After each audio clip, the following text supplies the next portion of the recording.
Chapitre 1, la tempête qui se prépare. La pluie commença peu après 4 heures, s'abattant sur le village de Saint-Etherford dans un voile gris qui brouillait les haies et transformait les collines lointaines en taches anthracites. Des fenêtres de Blackmare House, le temps donnait à la campagne une allure d'une dignité mélancolique, comme si la nature elle-même pressentait le malheur. Le capitaine Hastings, debout près du feu du salon, un verre de Kerès à la main, observait la scène avec un léger malaise. « Je ne peux pas imaginer, Poirot, remarqua T-Hill, pourquoi Lady Ashcombe s'obstine à rassembler des gens par un temps pareil.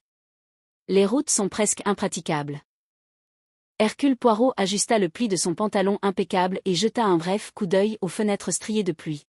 « Mon ami, dit-il doucement, l'aristocratie anglaise a un goût étrange pour l'inconfort. Elle croit que les souffrances endurées à la campagne affinent le caractère. » Hastings Harry. Blackmare House se dressait sur une colline dominant le village en contrebas, un vaste manoir victorien en pierre sombre aux fenêtres étroites. Le lierre s'accrochait à ses murs, tel un vieux secret refusant de mourir. À l'intérieur, en revanche, régnait chaleur et luxe. Des tapis persans étouffaient les bruits de pas. Des lampes en argent diffusaient une douce lumière. Un parfum de cèdre brûlé embaumait l'air. Pourtant, sous cette élégance se cachait une tension palpable. Hastings l'avait pressenti presque immédiatement après leur arrivée. Lady Evelyn Ashcombe, maîtresse des lieux, présidait la réunion avec une grâce rigide. Bien qu'approchant la soixantaine, elle conservait une beauté saisissante, empreinte de sévérité. Ses cheveux argentés étaient coiffés avec une précision militaire, et son regard pâle était perçant. Les invités réunis pour le week-end formaient une compagnie étrangement tendue. Il y avait Gérald Ashcombe, le neveu et héritier présomptif de Lady Evelyn, un bel homme de 35 ans visiblement nerveux qui buvait beaucoup trop vite. Son épouse, Clara, possédait une élégance discrète mais semblait perpétuellement anxieuse, comme si elle endurait un tourment invisible. Le docteur Léonard Val, médecin de famille, affichait un professionnalisme froid et distant. Pourtant, Hastings remarqua une attention inhabituelle chez cet homme chaque fois que Lady Evelyn prenait la parole. Mademoiselle Béatrice Lorne, la dame de compagnie de Lady Evelyn, se déplaçait silencieusement dans la maison avec un air de vigilance perpétuelle. Il y avait ensuite Adrian Forsyth, un financier charmant dont le sourire facile dissimulait une nature calculatrice. Enfin arriva Lydia Harrow, une jeune pianiste invitée à divertir les convives durant le week-end. Elle semblait nerveuse dans ce cadre prestigieux, bien que sa beauté ait attiré l'attention de plusieurs messieurs présents. Poirot observait tout le monde avec un détachement poli. Ce soir-là, le dîner commença sous la lueur des lustres en cristal. La pluie battait les vitres tandis que les domestiques s'affairaient silencieusement entre les plats. La conversation se déroulait avec une courtoisie exemplaire. Pourtant, Hastings aperçut d'étranges courants sous-jacents. Gérald Ashcombe évitait sans cesse le regard de sa tante. Le docteur Val parlait peu chaque fois qu'Adrian Forsyth entrait dans la conversation. Clara Ashcombe semblait bouleversée chaque fois que Lydia Harrow s'adressait à Gérald. Et Lady Evelyn elle-même gardait une maîtrise absolue de la table, menant la conversation avec une précision chirurgicale. À un moment donné, elle se tourna brusquement vers Poirot. « Monsieur Poirot, dit-elle, on me dit que vous résolvez les crimes grâce à la psychologie plutôt qu'aux preuves. » Poirot sourit modestement. « Mais naturellement, madame. Les preuves peuvent mentir. La nature humaine, jamais. » Un léger sourire effleura ses lèvres. « Alors peut-être trouverez-vous cette maison amusante. » Un silence gênant s'ensuivit. Gérald se remua sur son siège. « Tante Evelyn. »« Non, Gérald, » l'interrompit-elle d'un ton froid. « N'allons pas faire semblant d'être une famille harmonieuse. » Hastings jeta un regard inquiet autour de lui. Lady Evelyn leva son verre de vin. « L'héritage, poursuivit-elle calmement, est le poison le plus efficace jamais créé. Bien plus mortel que l'arsenic. » Clara baissa les yeux. L'expression du docteur Val se durcit presque imperceptiblement. Poirot était le seul à ne pas paraître surpris. La conversation a dérivé sur d'autres sujets, mais l'atmosphère avait changé de façon irrévocable. Plus tard dans la soirée, les invités se réunirent dans le salon. Lydia Harrow interpréta plusieurs morceaux pour piano tandis que la pluie s'abattait sur les fenêtres avec une violence croissante. Poirot était assis, les yeux mi-clos, apparemment absorbé par la musique. Hastings, cependant, s'est retrouvé à étudier l'entreprise. Adrian Forsyth, appuyé près du piano, murmurait à Lydia entre deux morceaux. Gérald Ashcombe faisait régulièrement les 100 pas vers le bar. Clara, pâle et renfermée, était assise à l'écart, près du feu. Lady Evelyn tricotait tranquillement dans un fauteuil à haut dossier. Soudain, elle prit la parole sans lever les yeux. Gérald. Son neveu s'est arrêté. Oui, tante. Vous avez beaucoup bu toute la soirée. Un silence gênant s'ensuivit. Je vois à peine. Tu confonds faiblesse et charme, dit-elle froidement. C'est un défaut courant chez les Ashcombe. Gérald rougit. Poirot ouvrit légèrement les yeux. Lady Evelyn continua à tricoter. Vous devriez également savoir, ajouta-t-elle d'un ton désinvolte, que j'ai modifié mon testament ce matin. L'effet sur la pièce fut immédiat. Gérald fixa le vide. Clara leva brusquement les yeux. Adrian Forsyth cessa complètement de sourire. Le docteur Val posa son verre avec beaucoup de précaution. Tu l'as changé ? Demanda Gérald à voix basse. Oui. À qui ? Les aiguilles de Lady Evelyn cliquetaient régulièrement. Cela, répondit-elle, est mon affaire. Gérald perdit son sang-froid. On ne peut pas jouer avec les gens comme ça. Lady Evelyn leva enfin les yeux. J'ai passé 30 ans à voir cette famille dilapider son argent, se trahir et vivre de ma générosité. Je vous l'assure, Gérald, je peux faire exactement ce que je veux. Le silence qui suivit semblait presque physique. Puis mademoiselle Béatrice Lorne entra discrètement, portant un plateau à thé en argent. Lady Evelyn accepta une délicate tasse à thé en porcelaine ornée de fleurs bleues. Du thé à cette heure-ci, murmura Hastings. Le regard de Poirot s'attarda pensivement sur la tasse. Lady Evelyn prit une gorgée. Comme c'est réconfortant, dit-elle doucement. Avec le thé, on sait toujours à quoi s'attendre. Gérald s'avança soudainement. Tu as l'intention de me ruiner. Lady Evelyn le regarda d'un air glacial. Vous avez accompli cela vous-même. Sa voix tremblait de colère. Si papa avait vécu. Mais il ne l'a pas fait. Ces mots ont frappé comme une gifle. Le visage de Gérald s'assombrit. Pendant un instant terrible, Hastings a cru que l'homme allait perdre complètement le contrôle. Au lieu de cela, il fit volte-face et quitta la pièce à grands enjambées. Une porte claqua au loin, quelque art dans la maison. Clara se leva rapidement. Veuillez m'excuser. Elle suivit son mari à la hâte. Les invités restants évitaient de se regarder. Puis, de façon inattendue, Lady Evelyn esquissa un léger sourire. Les familles, remarqua-t-elle. De si dangereuses petites institutions. Poirot inclina poliment la tête. Vous craignez le danger, madame ? J'ai peur de la bêtise, répondit-elle. Le docteur Val s'approcha de sa chaise. Tu devrais te reposer, Evelyn. Toute cette agitation est inutile. Mon cher Léonard, dit-elle d'un ton froid, lorsque j'aurai besoin d'un avis médical, je le demanderai. Un éclair de ressentiment traversa son visage. Poirot le remarqua à nouveau. Dehors, le tonnerre grondait sur les collines. Les lampes ont brièvement vacillé. Et dans cet étrange instant, tandis que les ombres se déplaçaient sur les murs et que la pluie fouettait les fenêtres de Blackmare House, Hastings ressentit une certitude soudaine et inexplicable. Quelque chose de terrible approchait. Lady Evelyn leva de nouveau sa tasse de thé. Puis elle prononça des mots que nul présent n'oublierait par la suite. L'un d'entre nous, dit-elle doucement, n'est pas ce qu'il paraît être. Un silence complet s'installa dans la pièce. Personne n'a bougé. Personne ne respirait. Et quelque part au plus profond de cette vaste et vieille demeure, une horloge commença lentement à sonner 9 heures. Chapitre 2, le crime. La tempête s'est intensifiée pendant la nuit.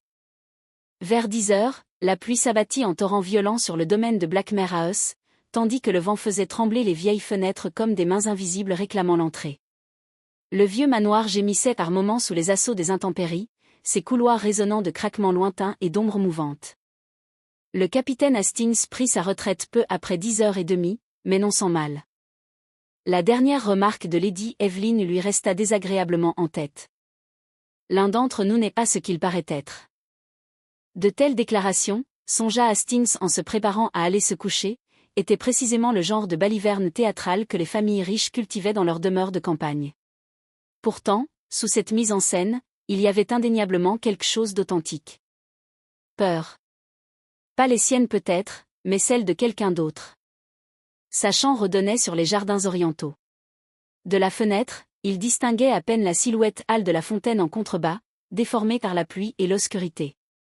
Au loin, le tonnerre grondait sur les collines. Un léger coup à la porte interrompit ses pensées. Entrez. Poirot entra, impeccable comme toujours malgré l'heure tardive. Vous n'êtes pas endormi, Hastings? Peu probable harcetant. Poirot referma soigneusement la porte derrière lui. Avez-vous observé nos compagnons ce soir?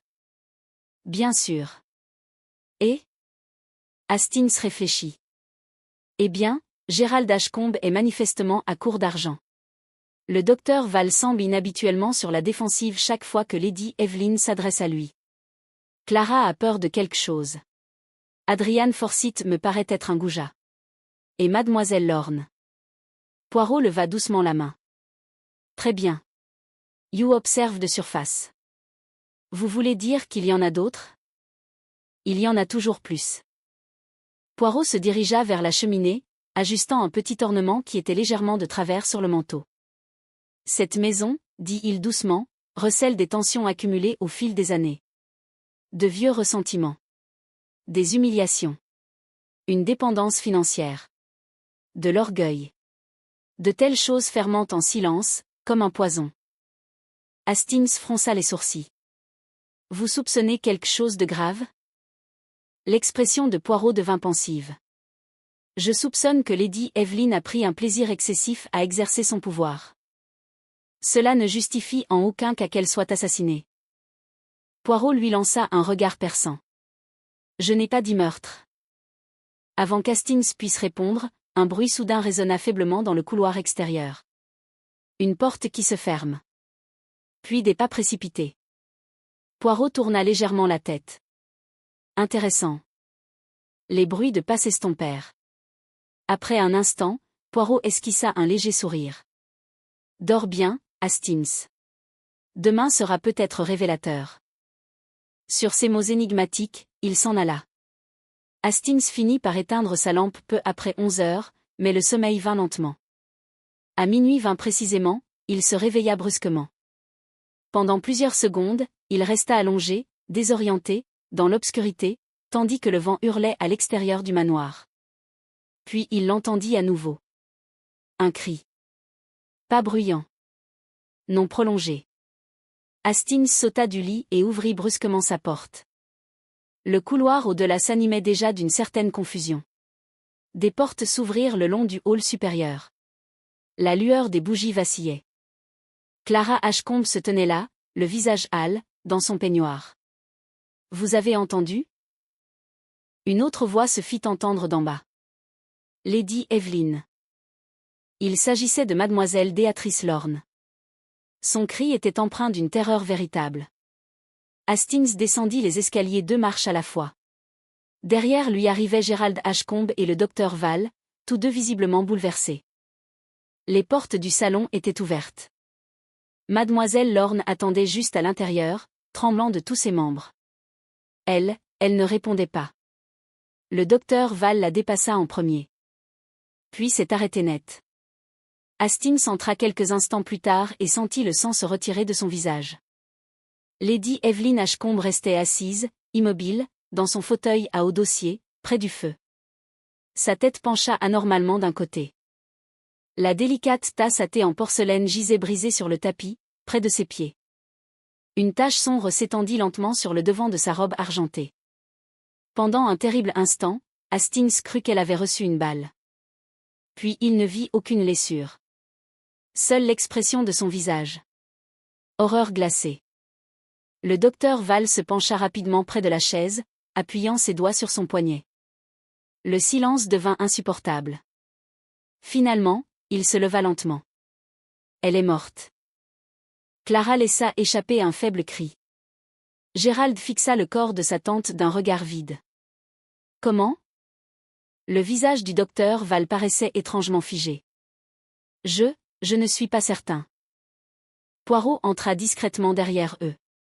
Contrairement aux autres, il n'a manifesté aucun choc extérieur. Son regard a parcouru une seule fois la pièce. La chaise renversée près de la cheminée. La tasse de thé cassée. La petite table près du coude de Lady Evelyn. La carafe intacte. Les fenêtres fermées. Puis il s'avança vers le corps. Personne ne touche à rien, dit-il doucement.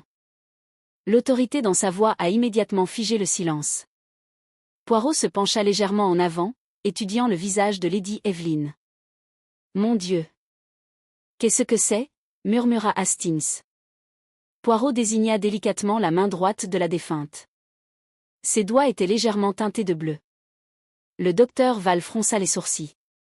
Cela pourrait indiquer un empoisonnement. Pourrait? Val hésita. Il existe certaines toxines. Poirot se retourna brusquement. Vous avez examiné son thé plus tôt ce soir, n'est-ce pas? Le docteur Val cligna des yeux. Juste comme ça. Et maintenant?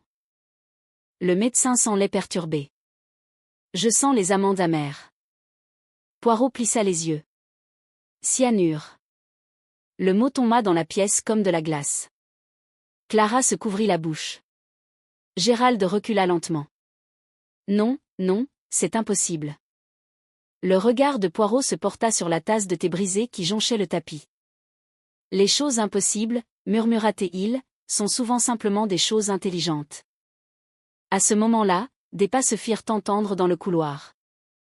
L'inspecteur Harold Finch, de la police du comté, arriva peu après, trempé par la pluie et visiblement irrité par la convocation à minuit. Homme corpulent aux yeux fatigués et à l'impatience grandissante, Finch prit immédiatement les rênes avec une assurance officielle.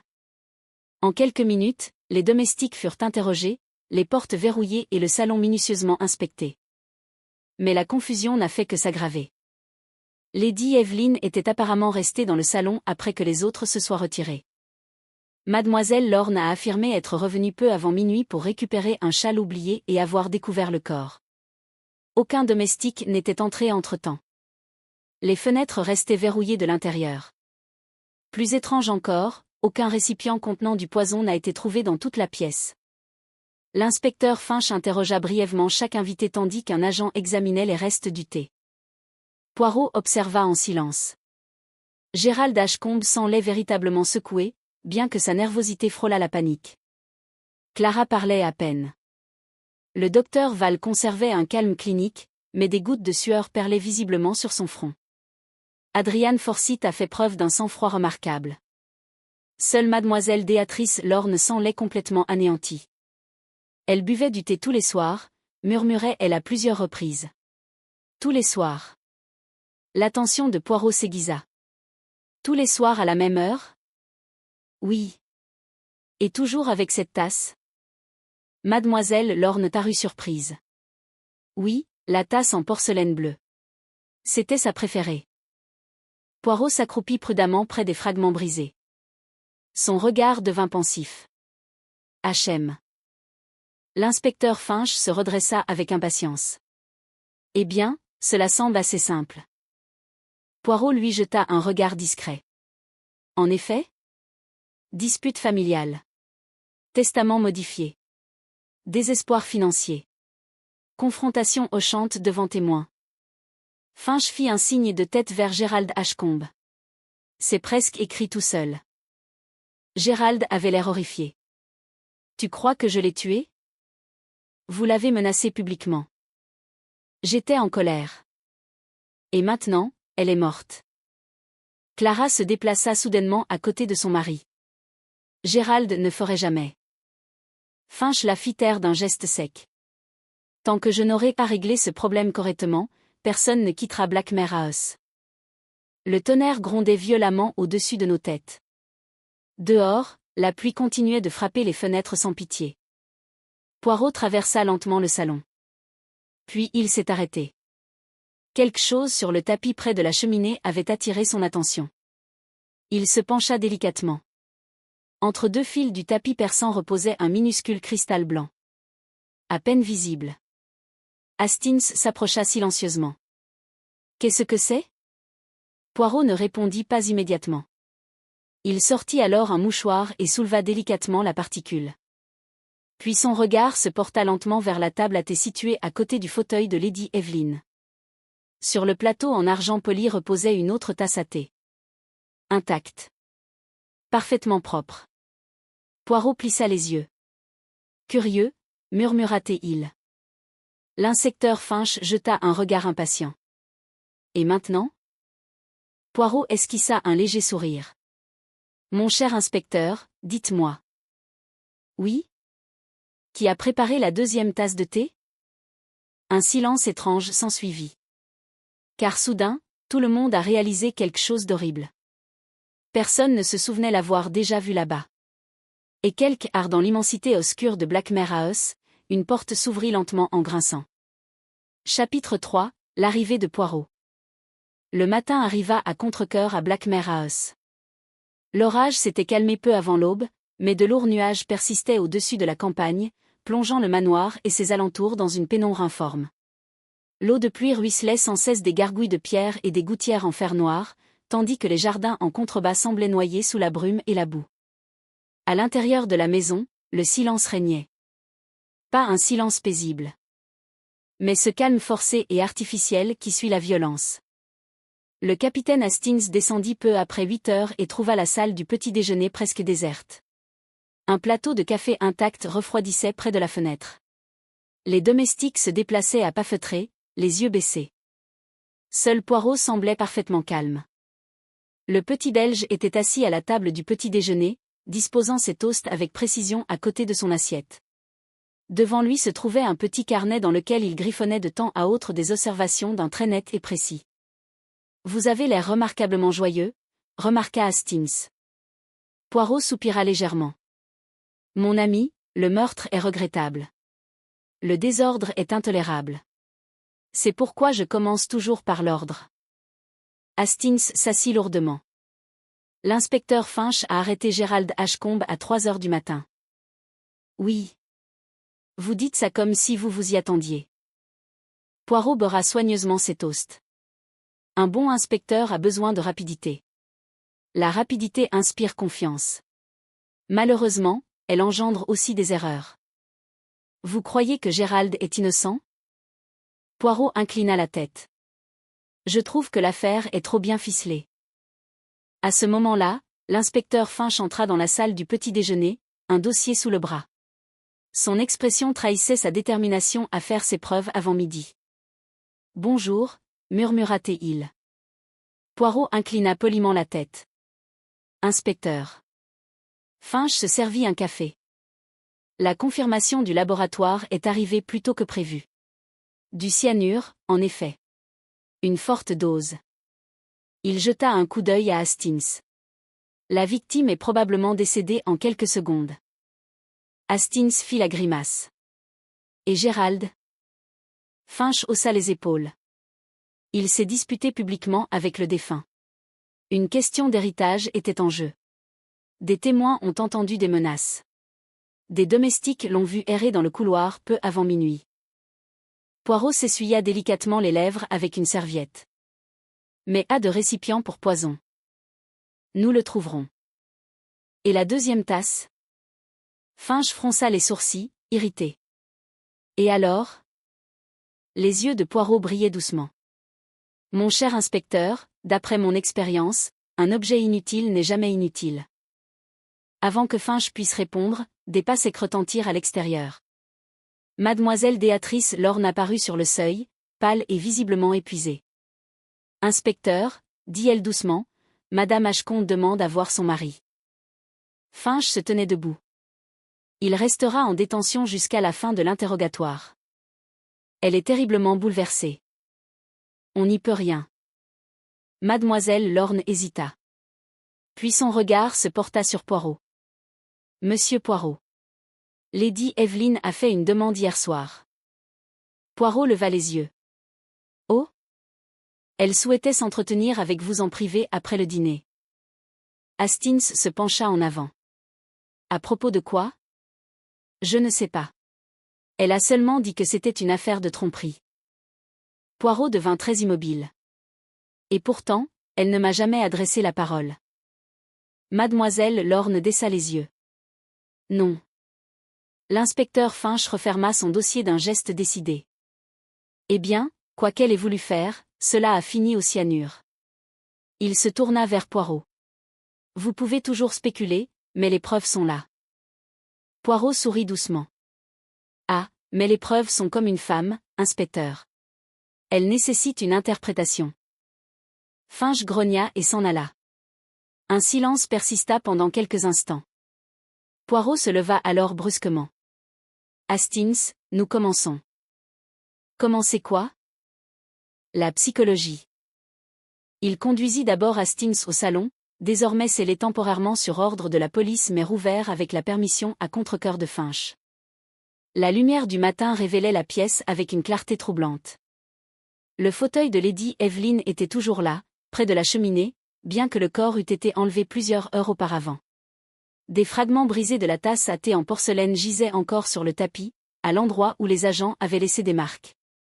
Poirot traversa lentement la pièce, les mains jointes derrière le dos. Aucune lutte, murmura-t-il. Aucun meuble renversé, à l'exception de la chaise déplacée lors de l'effondrement. Aucun signe qu'une autre personne se soit approchée violemment. Hastings désigna le plateau à thé. Et le poison? Poirot s'approcha de nouveau du plateau d'argent. 2 tasses. L'un d'eux s'est brisé. Un intact. Il examina attentivement la 2e tasse.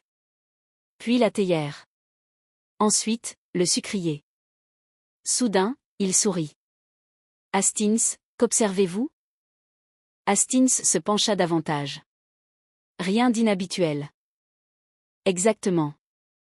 Je ne comprends pas. Poirot tapota légèrement le couvercle du sucrier. Aucun sucre n'a été consommé. Donc? Lady Evelyn buvait toujours son thé avec du sucre. 2 morceaux. Hastings cligna des yeux. Comment peux-tu le savoir? Mademoiselle Lorne me l'a dit ce matin. Tous les soirs depuis 20 ans. Le regard de Poirot s'aiguisa. Pourtant, hier soir, le sucre est resté intact. Une étrange sensation s'embara d'Hastings. Vous voulez dire qu'elle n'a jamais préparé le thé elle-même? Peut-être.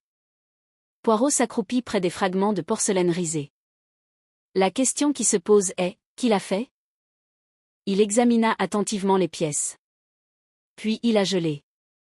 Avec une extrême délicatesse, il souleva un fragment du tapis. H.M. Qu'est-ce que c'est? Poirot tenait l'éclat face à la lumière. Une très légère trace de rouge à lèvres courait le long du bord bleu à motifs floraux. Pas cramoisi. Pas rose. Une nuance violet foncé. Hastings fronça les sourcils. Mais Lady Evelyn ne portait pas de rouge à lèvres. Précisément. La prise de conscience fut instantanée.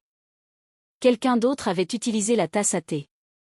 Poirot glissa le fragment dans une enveloppe à preuve.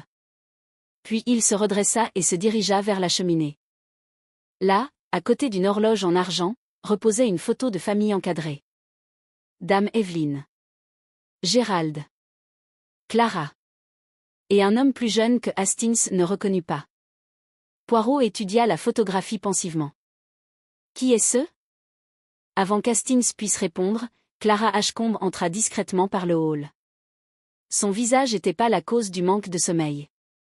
Mon beau-frère, dit-elle doucement. Édouard. Poirot se retourna. Ah. Il est décédé il y a 5 ans. En effet? Clara hocha la tête. Suicide. Poirot l'observait attentivement.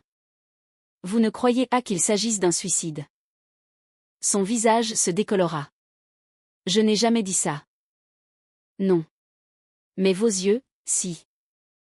Clara resta silencieuse pendant plusieurs secondes. Puis elle parla doucement. Lady Evelyn détruisait les gens. Elle prenait plaisir à les contrôler. Vous la craignez? Je la plaignais. Le regard de Poirot resta fixe. Et votre mari? Clara hésita. Gérald était désespéré. Pour de l'argent? Pour approbation. Les mots persistaient étrangement. Poirot désigna doucement une chaise d'un geste. Veuillez vous asseoir, madame. Elle obéit à contre-cœur. Hier soir, dit Poirot d'une voix douce, après le dîner, vous avez suivi votre mari à l'étage? Oui. Il est resté là? Depuis un certain temps. À un moment donné? Clara serra les mains très fort. Il était contrarié. Nous nous sommes disputés. À propos du testament? Oui. Poirot hocha la tête, pensif. Et ensuite, que s'est-il passé? Clara détourna le regard. Il est parti. Quelle heure? Je ne sais pas exactement. Mais avant minuit? Oui. La voix de Poirot s'adoucit encore davantage. Madame Ashcombe, protégez-vous votre mari? Les larmes lui montèrent soudain aux yeux. Je ne sais plus quoi croire. La sincérité de sa voix a surpris Hastings. Poirot l'observa longuement. Puis, de façon inattendue, il a demandé. Lady Evelyn a-t-elle jamais porté de rouge à lèvres violet? Clara fixa le vide. Non. Poirot esquissa un léger sourire. Merci. Après son départ, Hastings expira lentement. Eh bien. Cela change la donne. Vraiment? Bien sûr. Une femme a utilisé la coupe empoisonnée. Poirot secoua doucement la tête. Non, Hastings. Une femme a touché la tasse. Vous pensez que le rouge à lèvres a été placé là exprès? Je pense, répondit prudemment Poirot, que quelqu'un à l'intérieur de cette maison souhaite que nous regardions dans une direction particulière. Il se dirigea vers la fenêtre donnant sur les jardins. Dehors, une brume légère flottait au ras des allées bordées de fontaines. Soudain, Poirot se raidit. Qu'est-ce que c'est? Sans répondre, il pointa du doigt vers le bas. Près de la haie, en contrebas de la terrasse, se tenait le docteur Léonard Val. Le médecin semblait scruter les parterres de fleurs avec anxiété. Un instant plus tard, il se baissa rapidement, récupéra quelque chose dans la boue et le glissa dans sa poche. Poirot plissa les yeux. Hastings, murmura-t-il doucement, notre bon docteur a découvert quelque chose qu'il espère bien que nous ne verrons jamais. Et en contrebas, dans le jardin, le docteur Val leva lentement les yeux vers la maison. Directement en direction de la fenêtre de Poirot. Chapitre 4 – Les secrets qui se cachent sous la politique. Le docteur Léonard Val se rétablit presque immédiatement. Depuis la fenêtre du salon, Hastings observa le médecin se redresser calmement près de la haie détrempée, épousseter ses gants d'une trace de boue et continuer à traverser le jardin avec une nonchalance délibérée. Pourtant, la brève expression sur le visage de l'homme avant qu'il ne remarque la fenêtre n'avait pas échappé à Poirot. Peur. Pas le chagrin. Sans surprise. Peur. Poirot détourna le regard du verre, pensif. Eh bien, s'exclama Hastings, voilà qui est clair. Ce type cachait des preuves. Poirot ajusta le poignet de sa manche. Peut-être. Vous n'avez pas l'air convaincu. Mon cher Hastings, un coupable dissimule des preuves. Mais un innocent qui cache un secret en fait de même. Cela semble inutilement compliqué. Poirot esquissa un léger sourire. Les êtres humains sont inutilement compliqués. Avant qu'Hastings ne puisse répondre, l'inspecteur Finch entra brusquement, portant plusieurs papiers sous le bras. Il semblait agacé, même par le fait qu'il fasse jour. Les routes restent inondées, a-t-il annoncé. Personne ne quitte Blackmare House jusqu'à nouvel ordre. Cela ravira notre meurtrier, murmura Poirot. Finch l'ignora. J'ai terminé mes déclarations préliminaires. Gérald Ashcombe demeure le principal suspect. Parce qu'il s'est disputé avec la victime? Parce qu'il avait un besoin urgent d'argent. Finch ouvrit son dossier. De lourdes dettes. Des pertes au jeu. De nombreux créanciers impayés à Londres. Hastings fronça les sourcils. Gérald ne m'a jamais paru vicieux. Le désespoir rend les amateurs vicieux. Poirot se dirigea distraitement vers la cheminée. Et le docteur Val? Finch leva les yeux. Et lui? Il a fouillé le jardin il y a quelques instants. L'inspecteur se raidit légèrement. Vous en êtes certain? Poirot acquiesça. Finch grommela quelque chose de désagréable entre ses dents et se dirigea aussitôt vers les portes-fenêtres de la terrasse. Hastings semblait impressionné. Bravo, Poirot. Mais Poirot se contenta de fixer la tasse de thé vide posée sur le plateau d'argent. H.M. Et maintenant? Dites-moi, Hastings, pourquoi un meurtrier utiliserait-il du cyanure dans son thé? C'est efficace. Oui. Mais dangereux. Imprévisible. Goût amer. Odeur particulière. Poirot tapota légèrement le plateau. Un poison subtil attirerait moins l'attention. Alors pourquoi du cyanure? Les yeux de Poirot brillaient doucement. Exactement. L'atmosphère au déjeuner était presque insupportable. La pluie continuait de tambouriner régulièrement contre les fenêtres tandis que les invités, pris au piège, se rassemblaient autour de la longue table à manger avec la politesse forcée de prisonniers attendant leur jugement. Gérald Ashcombe paraissait épuisé. Clara toucha à peine à son assiette. Seule Adrian Forsyth conservait une attitude détendue, conversant légèrement avec Miss Lorne tandis que les domestiques s'activaient nerveusement entre les plats. Le docteur Val est arrivé en dernier. Hastings remarqua immédiatement que le médecin avait changé de manteau. Poirot l'a remarqué aussi. « Docteur, dit-il d'un ton aimable, vous avez apprécié votre promenade matinale ?» Val marqua une pause presque imperceptible. L'air frais favorise la concentration. Même sous une pluie battante? Une lueur traversa le regard de l'homme. L'inspecteur Finch entra avant que la conversation ne puisse se poursuivre. « Docteur Val, dit-il sèchement, j'aimerais vous parler après le déjeuner. » Le silence retomba dans la pièce. Val reprit calmement sa place. « Bien sûr. » Tout au long du repas, Poirot parla peu, mais Hastings remarqua que le détective étudiait tout le monde avec une intensité troublante. À un moment donné, Lydia Harrow a accidentellement laissé tomber sa fourchette. Le bruit soudain fit sursauter visiblement Clara Ashcombe. Poirot l'a remarqué. Plus tard, Adrian Forsyth a évoqué la question des droits de succession, comme si de rien n'était. La main de Gérald tremblait lorsqu'il leva son verre de vin. Poirot le remarqua à nouveau. Rien ne lui échappait. Après le déjeuner, Poirot demanda la permission d'inspecter le salon privé de Lady Evelyn. Mademoiselle Lorne les accompagna à contre-cœur à l'étage. La chambre reflétait parfaitement la personnalité de son propriétaire. Élégant. Précis. Froid. Des étagères tapissaient les murs. Un bureau se trouvait près de la fenêtre donnant sur les jardins. Des photographies encadrées d'argent ornaient la cheminée avec une rigueur quasi militaire. Poirot se déplaçait lentement dans la pièce, tel un homme lisant des phrases cachées. Lady Evelyn tenait ses affaires en ordre, demanda-t-il. Oui, répondit doucement mademoiselle Lorne. Chaque chose avait sa place. Poirot ouvrit les tiroirs du bureau un par un. Documents financiers. Correspondance. Registre de dons de bienfaisance. Puis, soudain, il sortit un petit carnet relié en cuir. À l'intérieur apparaissaient des colonnes de noms et de montants. Paiement. Paiement régulier. Hastings se pencha plus près. Chantage? L'expression de Poirot se durcit. C'est possible. Mademoiselle Lorne parut surprise.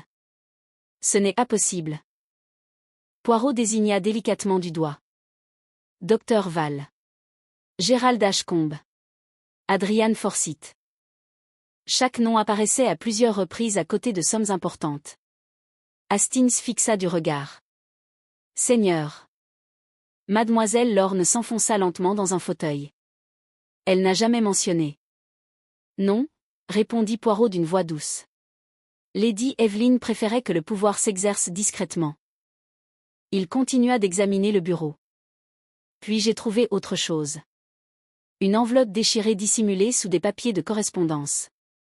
L'écriture qui y figurait disait simplement. Evelyn, il connaît la vérité sur Édouard.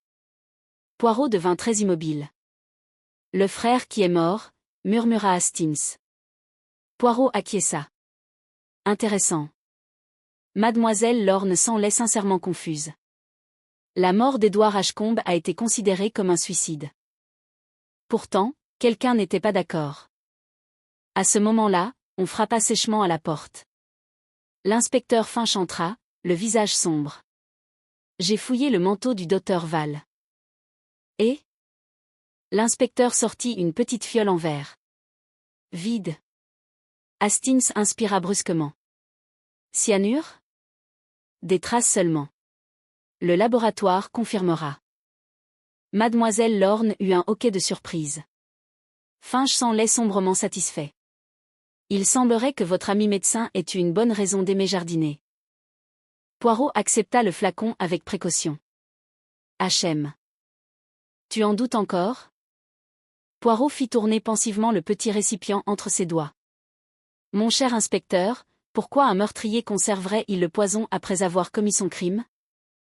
Finch fronça les sourcils. Les gens paniquent. Peut-être. Mais le docteur Val n'est pas du genre à paniquer. L'inspecteur croisa les bras avec impatience. Tu compliques toujours les choses. Non, répondit Poirot d'une voix douce. Je les simplifie. Ce soir-là, les tensions se répandirent ouvertement dans toute la maison Blackmer. Les chuchotements parmi les domestiques s'intensifièrent. Les portes se refermaient doucement au moindre bruit de pas. Le manoir lui-même semblait se replier sur lui-même sous le poids des soupçons grandissants. Peu avant le dîner, Hastings croisa Clara Ashcombe seule dans la bibliothèque. Elle se tenait près de la fenêtre obscure, tordant nerveusement un mouchoir entre ses doigts. « Madame Ashcombe, dit doucement Hastings, vous devriez vous reposer. » Elle esquissa un sourire fatigué. « Il est difficile de se reposer dans cette maison. » « Vous croyez que Gérald est innocent ? » Clara hésita douloureusement. « Je crois que Gérald est faible. » « Ce n'est pas la même chose. » « Non. » Elle regarda les jardins détrempés par la pluie en contrebas. Lady Evelyn savait comment humilier les gens. Elle aimait la dépendance. Gérald la détestait pour cela. « Et toi ?» Une ombre passa sur son visage. Elle s'immisçait dans tout. Quelque chose dans sa voix fit que Hastings jeta un regard brusque vers elle. Avant qu'il ne puisse ajouter quoi que ce soit, Clara dit doucement. Elle était au courant pour Lydia. Lydia Harrow ? Clara hocha la tête une fois. Gérald était épris d'elle. Hastings fixa du regard. Et Lady Evelyn désapprouvait ?